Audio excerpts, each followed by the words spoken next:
Hola a todos y bienvenidos a mi canal Inmersión Total con Zacarías, y hoy vamos a hablar de subtítulos. Hey everybody, welcome back to the channel. Today we're going to be talking about subtitles. Sorry I haven't been uploading videos for a while. I was traveling for work, but now I'm back, and I'm also working towards getting 600 hours of input. I think I'm at like 530 hours now. I really want to do an update video at 600 hours, so I'm trying to push through and get there so that I can do speaking update, tell you the things I've been listening to, tell you the things I've stopped listening to, and just tips and tricks that have been working for me. One of the things that I want to talk about that's been working for me pretty well, I think, is using subtitles. There are too many rules in the immersion learning community. I mean, it's for a group of people that are so against tradition, rules, the way that you can't study grammar charts. It doesn't work. Don't study grammar. Don't speak. Don't do this. Don't do that. And yet we are the exact same way, on this side of the fence, on the immersion learning side of the fence, we're the exact same way. We're like, don't watch with subtitles. Don't study grammar. Don't think about the language at all. Don't even try to read until you've got 600 hours, whatever it is. And it's like, guys, we're doing the same thing that they're doing, and we're going to have the same gaps that they have if we don't expose ourselves across every domain of the language. So these days I've developed a much more like relaxed approach to all of this. It's okay that you're an adult. You're supposed to learn like a baby, but it's okay that we're adults. We have a huge advantage if you really think about it. We already know what a table is. A baby is not only learning the word for table, but they're learning just as a concept what that is, what it is, what sits on it, where it is in the room, why is it always there, why do I hit my head on the corner of it, etc.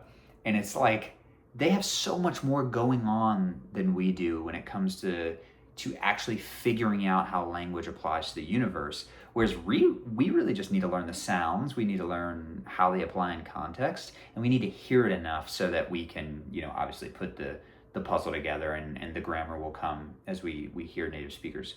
But like, overall, we have a way bigger advantage than a baby does. So I think we should take advantage of that. And one of the advantages that we have is the ability to read. I think reading, and specifically reading in the form of subtitles, where there's the audio and then you have the physical representation of the language in front of you, is a cheat code. Like, obviously, in the very beginning, yes, you should listen an excessive amount. Listen, 100 hours, couple hundred hours, or whatever. But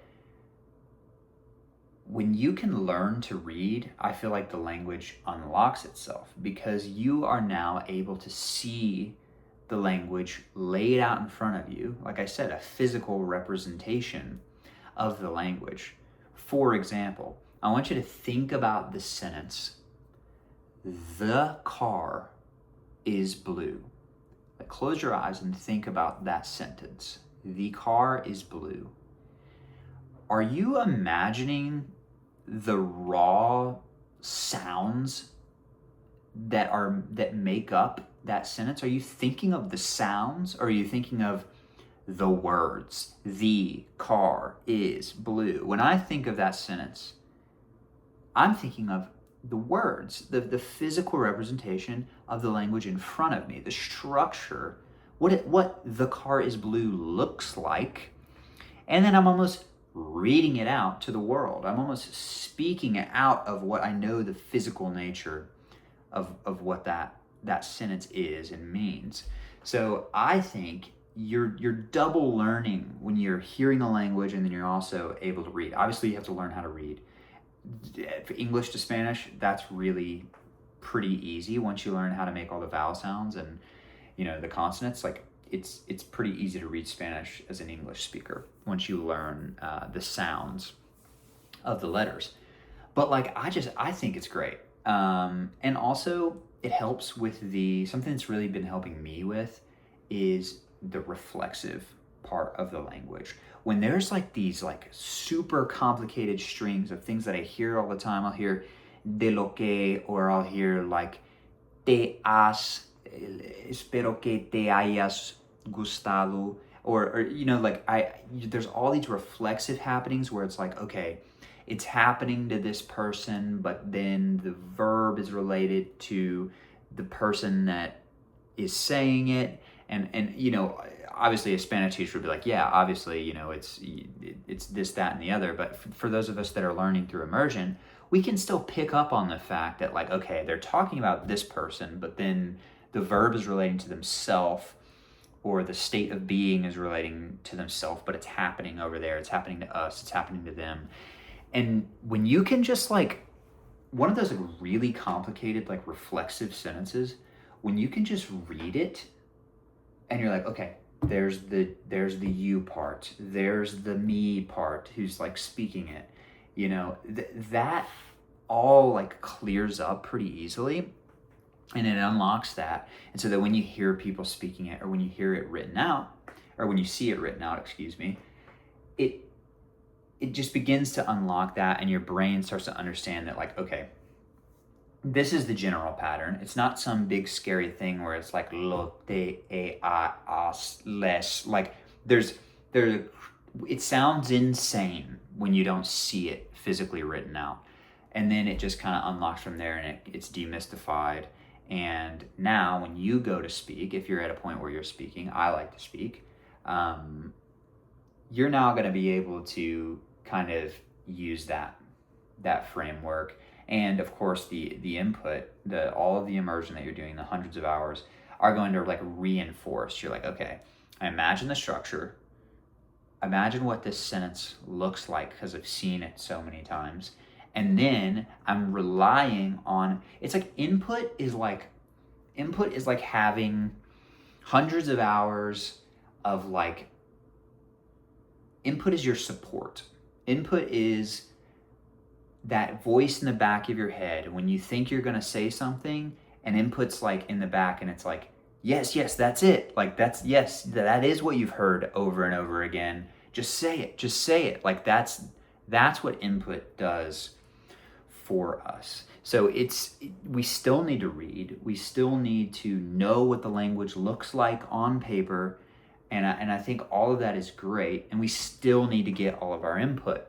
But I think if you're stuck and specifically when you're getting into like speaking about something complicated versus just the very common, straightforward, you know, present perfect tense Spanish that everyone learns in high school or whatever, when you start getting into things like the reflexive, having that reading under your belt and seeing it represented is super, super helpful. Now, when you're reading, they've done studies, whenever we read, we vocalize, we like sub-vocalize. So we're actually kind of speaking under our breath, and even like our tongue and like I think like our larynx and stuff kind of like moves while we read, even in our native tongue. So you're getting kind of like that vocalizing or like internal vocalization. It's almost like you're listening to input, but like it's almost like you're the one saying it if you're reading. So that's a great aspect. And I also wanted to say that you can stop and start as much as you want. So obviously, if you want to perfectly understand every single thing that you hear in the movie, then you're never going to get through the movie, depending on like how many, like where you're at in your journey. But for me, I'm like, ooh, I think I'm really interested in what they said there, or I just want to take a second every once in a while to kind of see what it looks like when something that I hear is put down on paper. And so that's what I do. I recommend analyzing stuff when you have the will to, and then when you don't, you just do what you normally do, which is understand the general idea of what's going on. I think that's all I have on subtitles. I think they're awesome. Take advantage of being an adult. Take advantage of the fact that you already know how to read, and words and reading help you so much in your normal language. There's a reason that people say reading is so good for you. Reading, it increases your vocabulary. It increases your ability to articulate yourself and to be more creative. When you read, even if it's reading inside of movies where you're getting help from audio input, you're increasing your capacity in the language and you're becoming more well-rounded. And now you've got more reinforcements. You not only have the input behind you saying, hey, yeah, that is the way you say that. Like, go ahead and say it. You now also have the visual image of, hey, yeah, remember when you saw it here? Remember, it's like when you're telling someone, hey, you're gonna go down the street till you hit the McDonald's and then you're gonna turn right. It's like that person, usually when they're giving you those directions, they're imagining driving down the street, seeing the McDonald's, turning right.